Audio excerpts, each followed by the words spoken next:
dadweynaha ku dhaqan xaafadda Caqiibo oo kamid ah xaafadaha magaalada Burco ayaa cabasho xooggan ka muujiyay ciidanka booliska gobolka Togdheer oo ay ku dhaliileen inay ka basrin kari waayeen tigaha oo xaafadahaasi dhibaato weyn ku haya odayaashii waxgaradka xaafadaasi oo ka hadlay arrinta ayaa waxa hadaladoodii kamid ahaa teeni waxaan doonaynaa madaxa ka sarreysana wax ka qabato sababtoo ay tahay waxyaabo aan shaqadoodaba ahayn bay inta qabanayaan wayna kalifaan shicibkeega imanka haddii aan weyna maamul deema yeelayno anagu waxyaabo nagu qaldan ma yeelayno shicib baan nahay muwaadiya mucaarad ma lihin haddii maalinba inaan yar uu madaxa naga garaaco mucaarad waan noqonayna maahe waanu iska celina wajahadayna waxaanu leenahay inamada xukuumaddu meel kastaba ha noqoto ama haddii wax laga qaban waayo shicibku ma deganaanayo abaartan ma qaadi karo awood kaleba mid abaartaba ka xoog roon bay nagu hayaan biliisku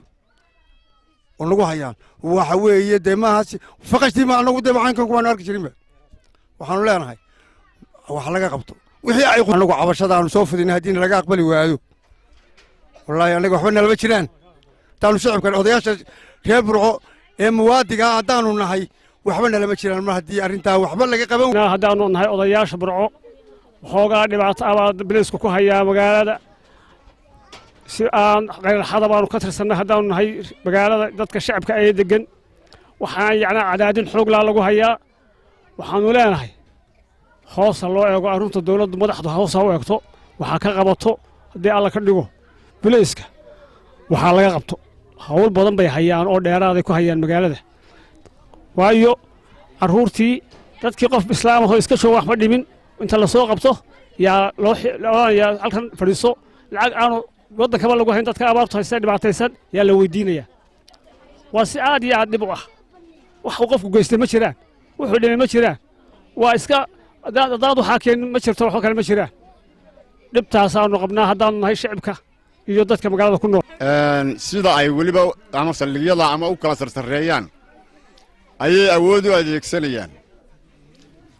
waxaanu leenahay bileysku badankoodu waxay ku raageen shaqada iyo maamulka gobolka waa ku raageen in la bedelo sidii ay ahaan jirtay oo aanu qof dadka iska yeeshay noqonin oo aanu qofku iskaga xisaabtamin xaafad iyo shakhsi waxaanu jecel lahay in hoos loo eego maamulka biliiska gobolka Togdheer siiba cidda cabatiga iyagu quseeyo wasiirka arrimaha gudaha iyo xukuumadda sare waxaanu ka codsanaynaa sidii wax uga qabateen ciidanka maxkamadaha iyo xeer ilaalinta iyo waxyaabaha